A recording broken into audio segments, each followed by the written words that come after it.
चलो आज हम डे 3 पे है ना, कितना पे है? डे 3 मतलब लेक्चर 3। हम लोग लेक्चर, आप लोग लेक्चर लिखते हैं ना, तो है ना। और आज 11 अप्रैल आप लोग पेयर भी करेंगे और सिस्टमैटिकली पढ़ेंगे। अच्छा एक सवाल हम पूछते हैं आप लोग, ईमानदारी से बताइएगा, क्या आप लोग अभी पढ़ाई कर रहे हैं कि नहीं कर रहे हैं घर पे? आप पढ़ रहे हैं? कितना घंटा एवरेज पढ़ रहे हैं अभी? 4 घंटे पढ़ रहे हैं सेल्फ स्टडी, आप कोचिंग को छोड़ के ना। चलिए अच्छा, आप कितना घंटा पढ़ रहे हैं अभी? डिपेंड करता है, एवरेज बता सकते हो? जैसे आप मतलब कल पढ़ के यहाँ से गए तुम कितना घंटा कल पढ़ो? 1 घंटा। अभिनव बाबू आप? तुम 2 से 3। आप बेटा सानवी शुरू किया पढ़ाई? कल यहाँ से गए तो घर पे कुछ पढ़े थे, कॉपी भी देखे थे कि बस रख दिए? ओके, आपको सीए करना है एंड ये आपका सेल्फ डिसीजन है, ध्यान रखिएगा। चलो ठीक है, हम बता दें क्या करना। स्नेहा आप बताइए। 2 घंटा ना, तो ये कल से 2 घंटा शुरू किया कि जैसे 10th का एग्ज़ाम हुआ है और आप लोग कल परसों से ज्वाइन किए कोचिंग, तो उसके बीच में आप लोग किताब छुए नहीं होंगे ना, छूने का मन नहीं किया होगा, बहुत पढ़ लिए, अब नहीं, अब आराम करेंगे, ऐसा हुआ होगा ना। प्रज्ञा आप बताइए कितना घंटा एवरेज पढ़ रहे हैं अभी? 2 to 3 आवर्स। आपका बेटा? 2 घंटा। मुझे इम्प्रेस करने की जरूरत नहीं कि सर को कहीं अगर बोल दें नहीं पढ़े हैं तो गुस्सा आ जाएंगे, समझाने लगेंगे ज़्यादा, है ना। आप अनुराधा? 1 घंटा। देखो ईमानदारी से बोलिए। आप बेटा? 1.5 घंटा। 1 घंटा, ठीक। चलो ठीक है, रिजल्ट कब आएगा आप लोग का? 14 मई। 14 अप्रैल की 24 अप्रैल? 14 अप्रैल सेकेंड बोर्ड एग्जाम।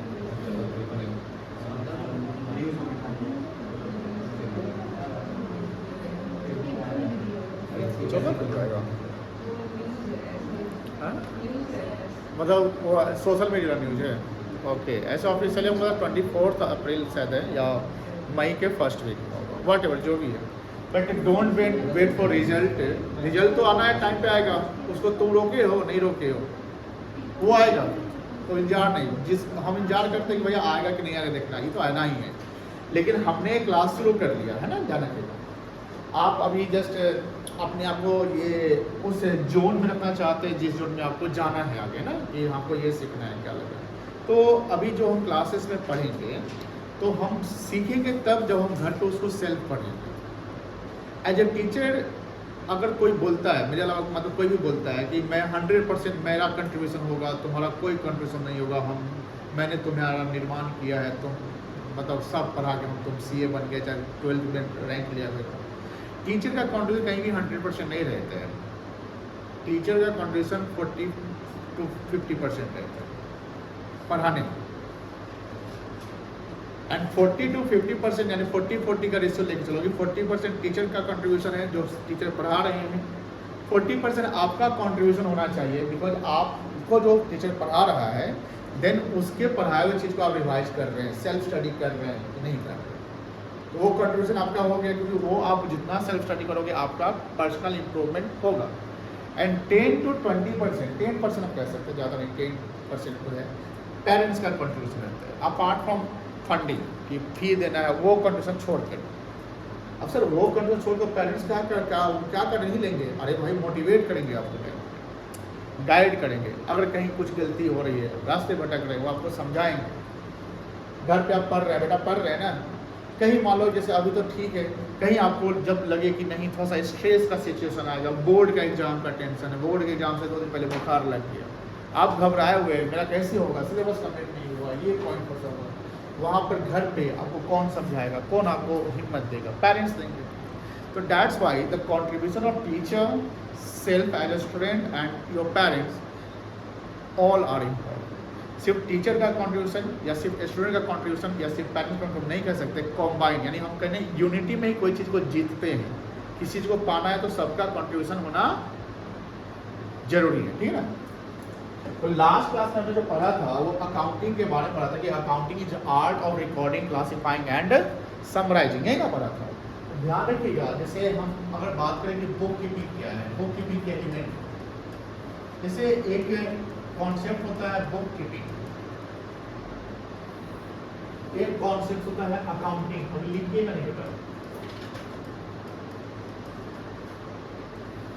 और एक कॉन्सेप्ट होता है अकाउंटेंसी।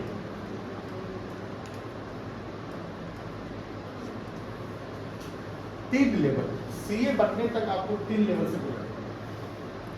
अभी इनिशियल स्टेज पे जब आप कॉमर्स शुरू कर रहे हैं, अकाउंटिंग के इंट्रोडक्शन को पढ़ रहे हैं, बेसिक्स ऑफ अकाउंट जान रहे हैं, अकाउंट्स के टर्म को सीखेंगे, इस और उसका जर्नल वगैरह सब, ट्रांजेक्शन क्या होगा, वाउचर क्या होता है, प्रोप्राइटर जो पैसा लगाता है उसको कैपिटल बोलते हैं, वो क्या होता है, कैसे उसका हिसाब हम रिकॉर्ड करते हैं, कैसे उसको क्लासीफाई करते हैं, कैसे उसको समराइज करते हैं, यानी रिकॉर्डिंग, क्लासिफिकेशन एंड समराइजिंग, यहाँ तक के जो हमारे काम होंगे, जो इनिशियल स्टेज आपको 11th में सीखना है, these all are the part of what?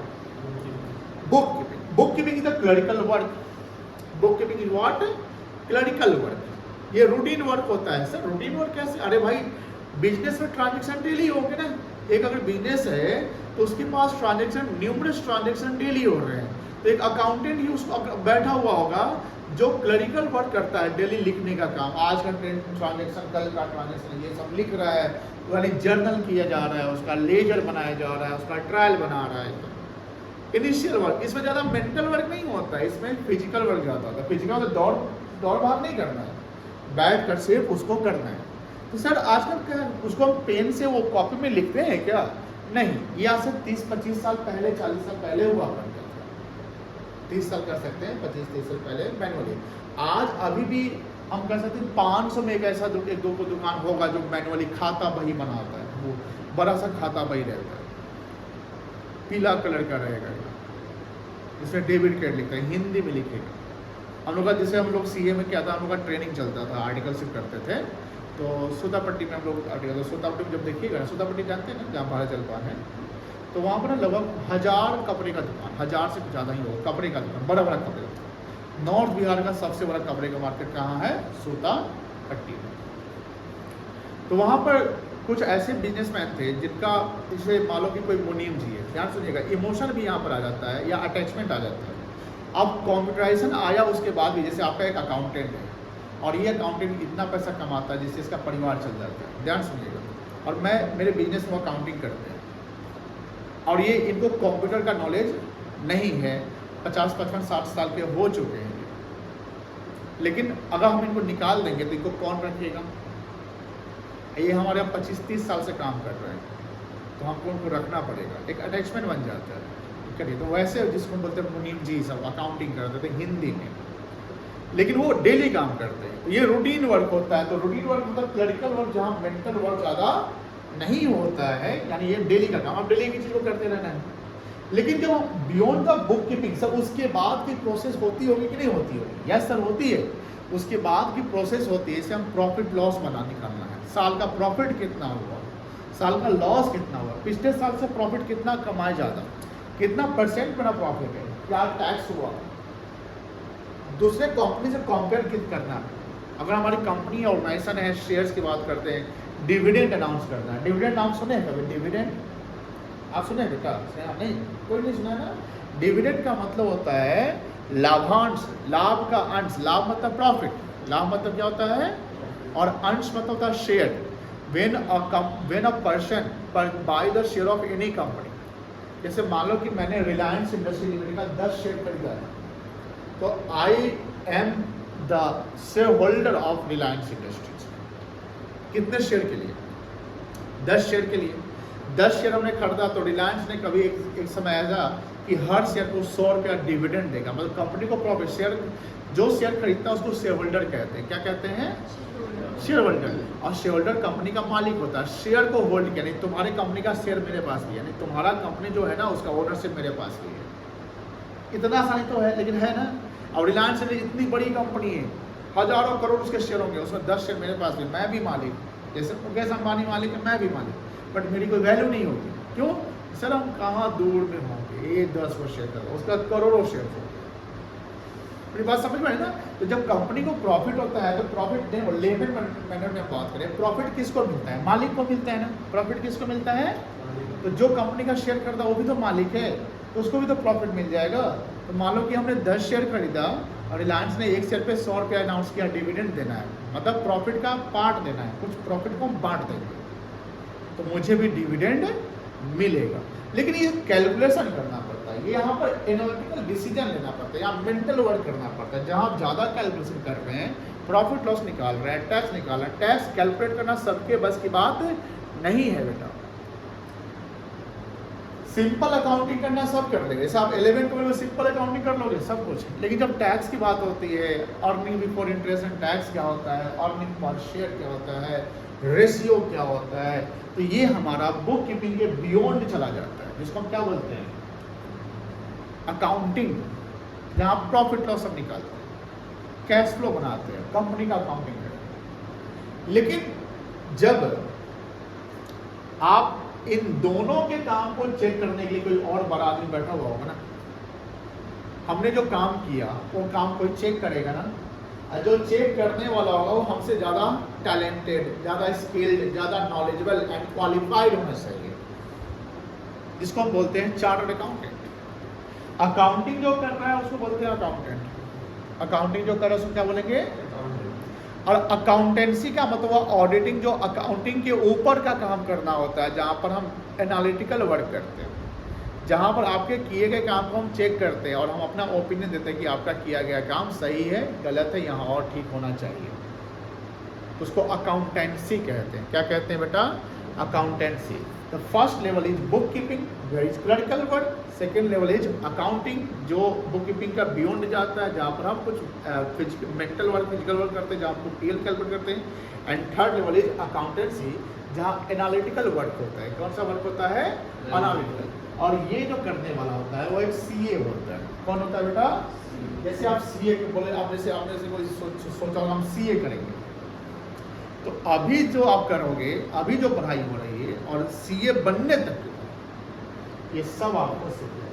यहाँ शुरुआत कहाँ से करने हैं, बुक कीपिंग से, फिर हमको यहाँ पर चलना है, देन आफ्टर वहाँ चलना है। लेकिन जब यहाँ पहुँच गए, मतलब आपसे ज़्यादा कोई जानने वाला नहीं। देखो कोई कोई सीए होता है जो मान लो कि रट के पास कर गया, याद बात करके, ऐसा भी होता है ना कभी कभी। अब बोले सर वो तो ऐसा पर रट लिया, लेकिन उसको कॉन्सेप्ट का आता पता नहीं, ऐसा हो सकता है, बट वो कहने के एक्सेप्शंस होता है। क्या होता है बेटा, एक्सेप्शंस। एक्सेप्शन मतलब कुछ ऐसे इंसान है जो डिग्री तो है बढ़िया है, लेकिन उसको उतना ज़्यादा नॉलेज नहीं है, लेकिन ये एक्सेप्शन नहीं होता है कि डॉक्टर तो बन गया, लेकिन डॉक्टर वाला काम प्रॉपर नहीं कर पाता। ठीक है ना। चलिए अब इसका हम लोग क्या करेंगे, इसको थोड़ा सा लिखेंगे।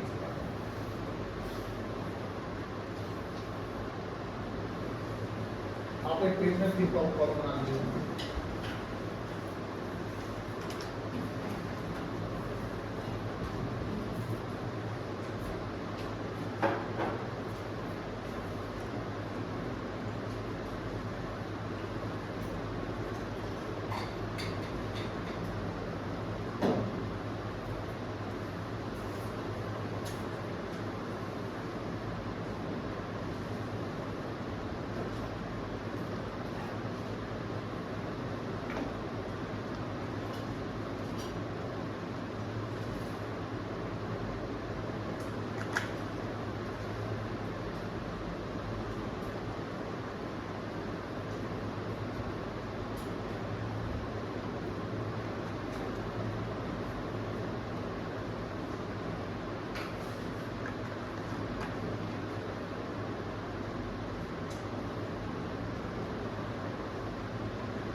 हो गया। चलिए लिखो इसके बारे में थोड़ा।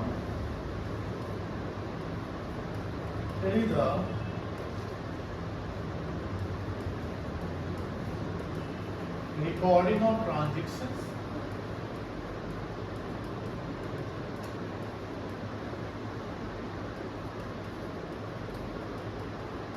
Classification of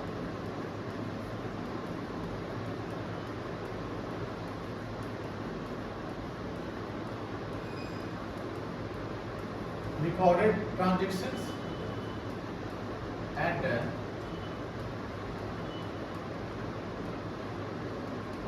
summarizing of all balances of accounts.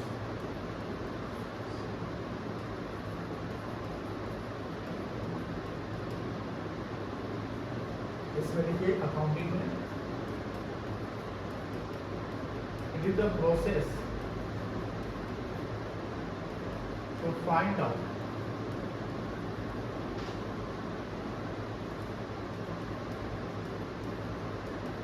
profit and loss account, profit and loss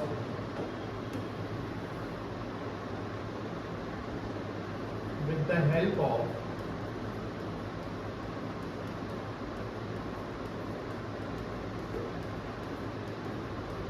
financial statement of an organization.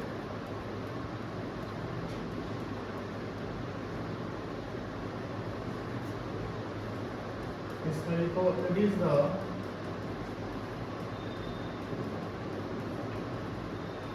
analytical word where a qualified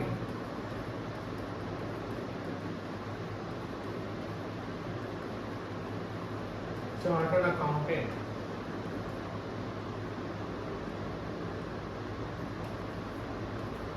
check the accounting and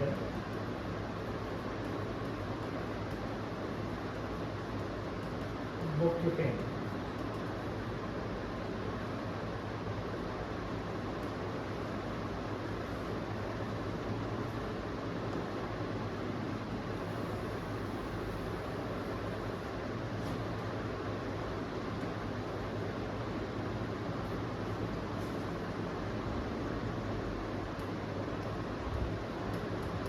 It is clerical word.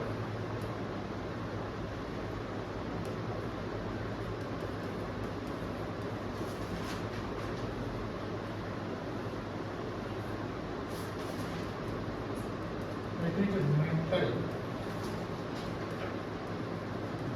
work.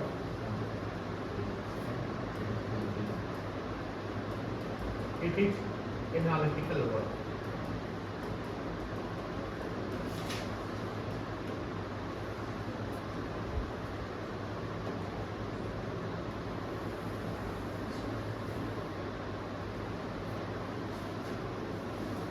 See, bookkeeping is the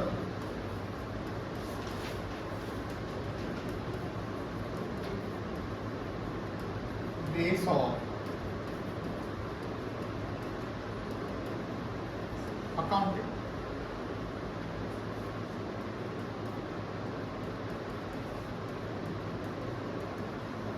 Accounting is done with the help of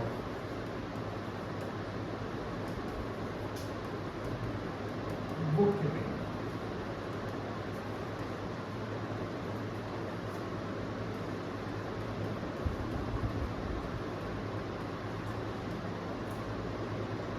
Or organism and accounting is the base of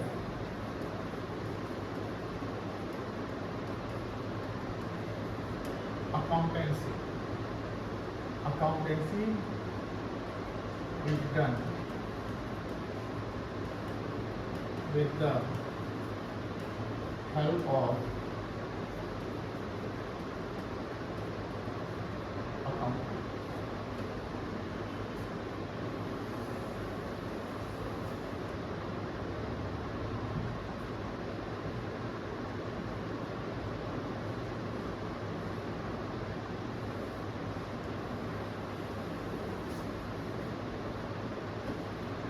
D point.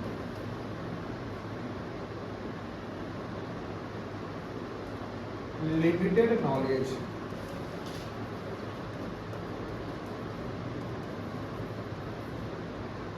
or less knowledge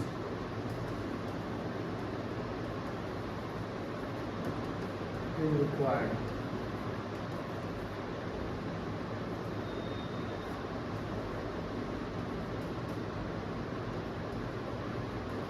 More knowledge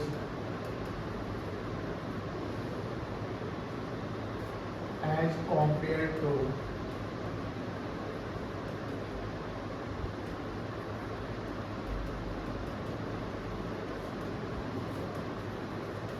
bookkeeping is required.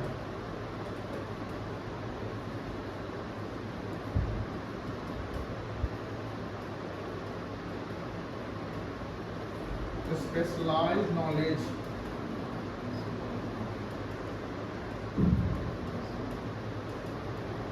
is required.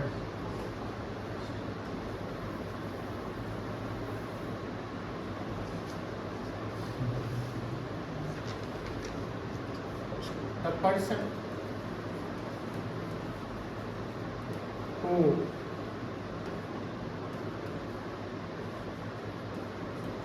records the transaction is generally called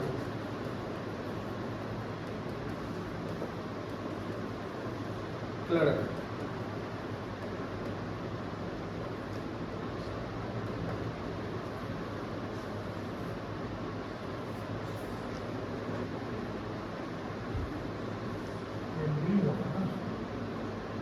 गलत लिख रही है क्या? A B C ये D होगा, ए लिखा गया है सर। सीरियल नंबर ABCD ठीक कर लीजिएगा, ठीक है ना? Now person who doing accounting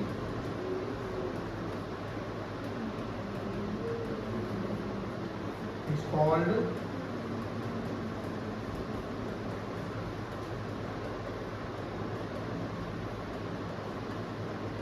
accountant.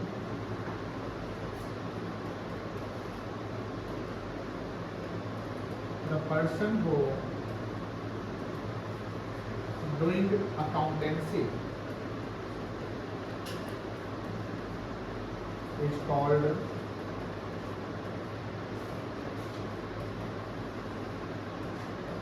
chartered accountant.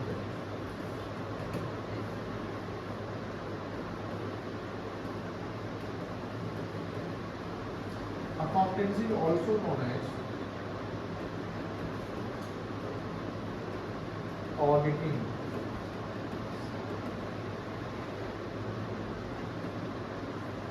So doing auditing,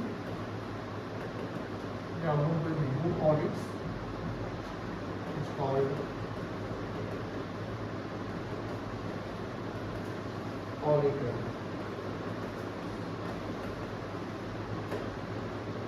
तो ऑडिटर सीए होगा। सीए ही सिर्फ ऑडिटर हो सकता है ऐसा नहीं है। अगर हम किसी इंडस्ट्री को ऑडिट करते हैं तो उसके सीए की जरूरत पड़ती है ना।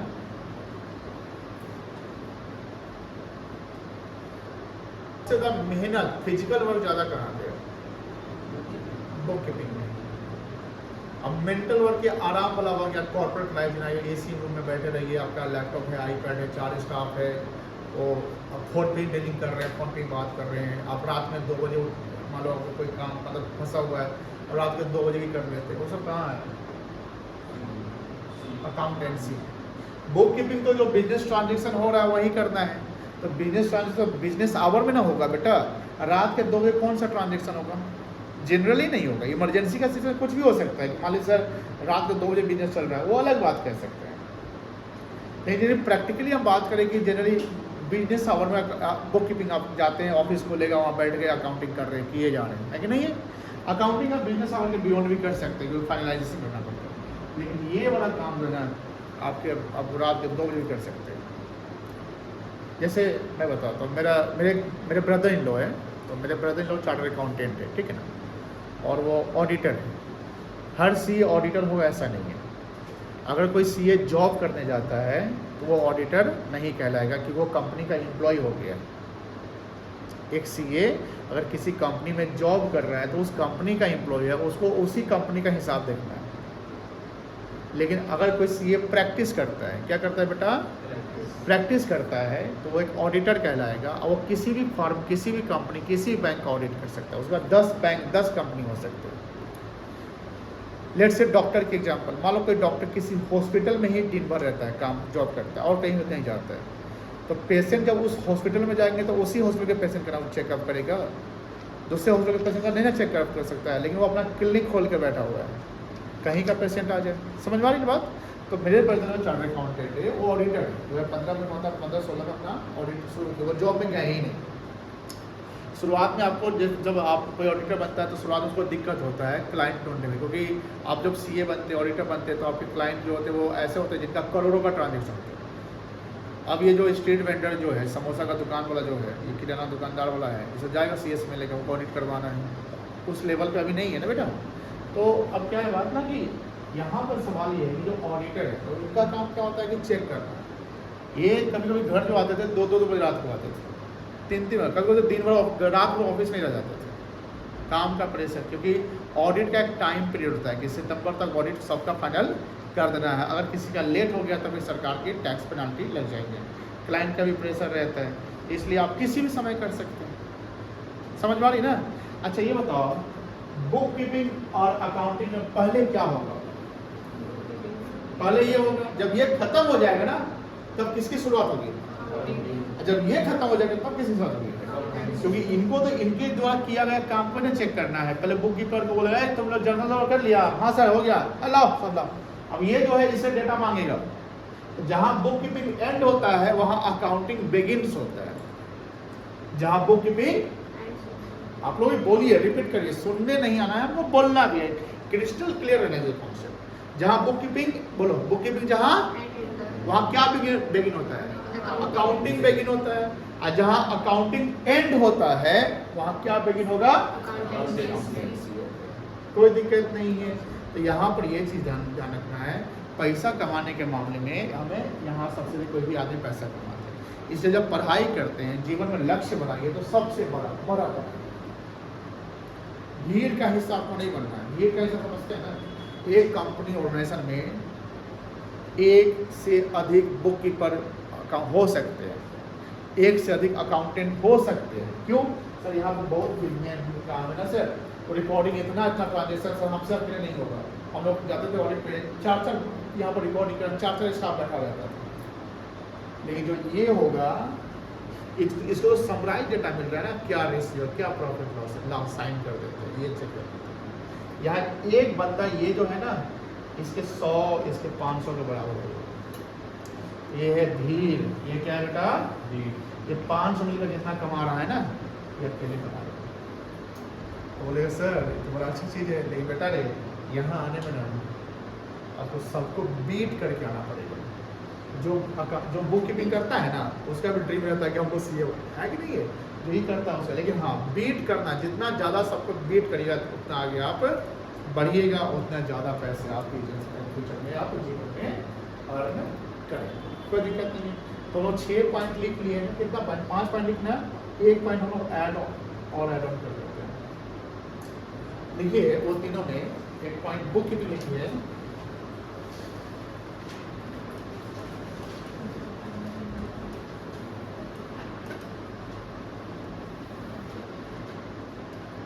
when bookkeeping ends,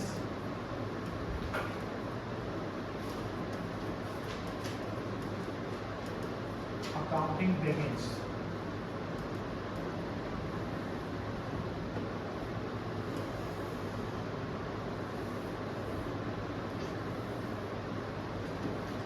Accounting लिखो,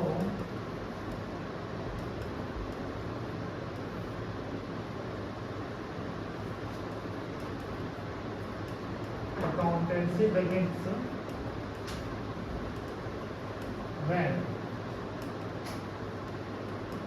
bookkeeping ends as well, and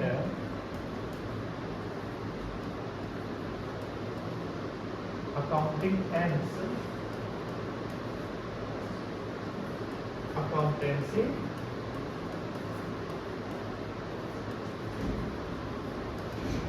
begins.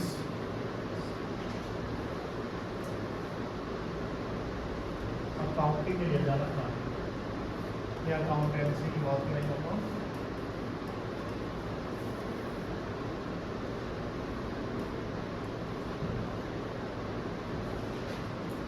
when accounting ends,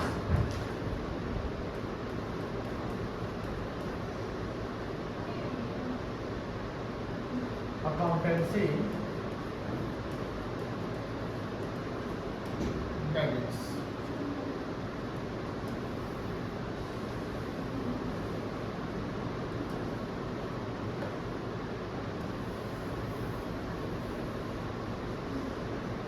हो गया?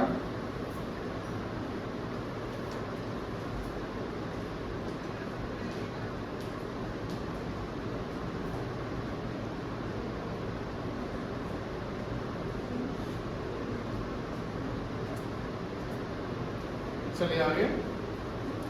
कल अगर हम इसका डिफरेंस पूछे या relationship, what are the relationship between book keeping, accounting and accountancy, क्या आप बता सकते हैं? हिंदी में और इंग्लिश में, दोनों में। हम इंग्लिश को प्रायोरिटी ज़्यादा देंगे बिकॉज हमें आगे इसे फॉलो करना है। हिंदी तो हम बोल ही लेते हैं, हिंदी तो पता ही देंगे इससे, बट हमें इंग्लिश में बोलना है और इंग्लिश में बोलने के लिए हमको अपना एक्स्ट्रा मेहनत करना पड़ेगा, ठीक है, ध्यान रखिएगा। तो हम लोग इसको इस यहाँ पर ये जो 5 पॉइंट इधर है और 1 पॉइंट नेक्स्ट पेज पे, पाँचों पॉइंट क्लियर होगा। बोलो हाँ है ना, ऑलरेडी हमने समझाया है। ये सब ना आप लोग प्रॉपर ध्यान रखिएगा, की पॉइंट्स को हाईलाइट करते हैं। बेस है बुक कीपिंग, किस जो बेस है किसका बेस होगा? अकाउंटिंग का, क्योंकि accounting with the help of book keeping ही बनेगा ना। जब तक बुक कीपिंग नहीं हो अकाउंटिंग हो सकता है? नहीं हो सकता है। और अकाउंटिंग किसका बेस होगा?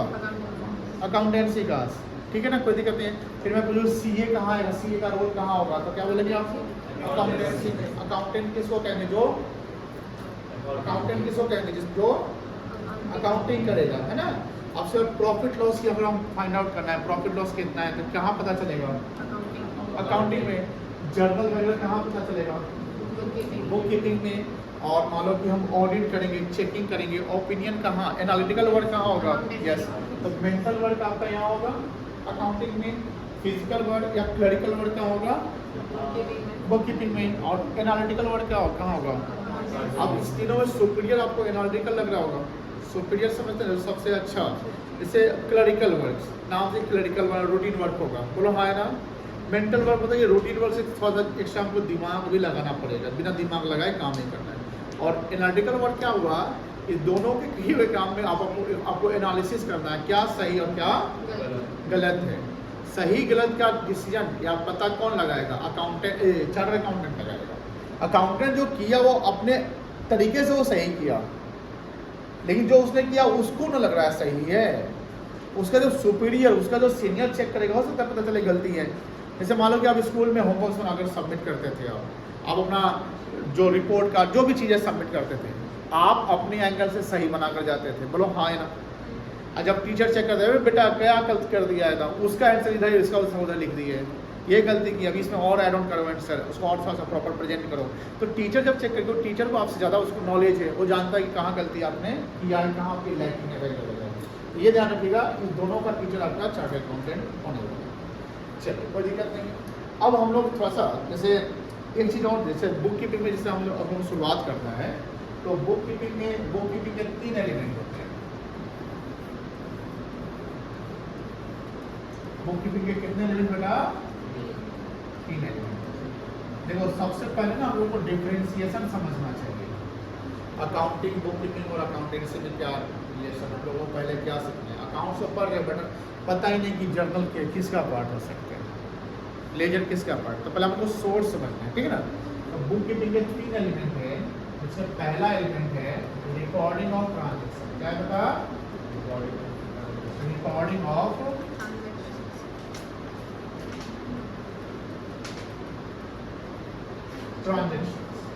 Transactions and events. दूसरा एलिमेंट जो है क्या होगा? पोस्टिंग कर सकते हैं, पोस्टिंग ऑफ रिकॉर्डेड ट्रांजेक्शन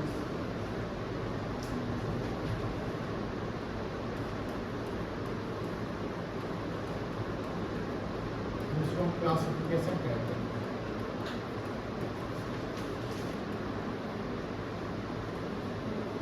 और थर्ड जो होगा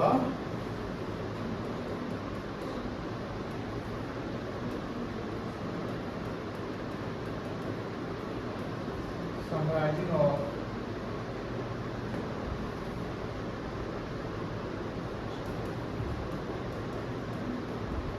balances of various accounts. जो रिकॉर्डिंग करेंगे, रिकॉर्डिंग करने के लिए हमको करना पड़ेगा जर्नल। क्या करना पड़ेगा? बोलो बेटा, जर्नल। यानी पहला पॉइंट काम हमको करना है जर्नल। जो क्लासिफिकेशन करेंगे, क्लासिफिकेशन जहाँ करते हैं उसको बनाते हैं वहाँ पर हम लोग लेजर बनाएंगे। क्या बनाएंगे बेटा? लेजर। और जो समराइजिंग होगा वहाँ बनेगा बेटा ट्रायल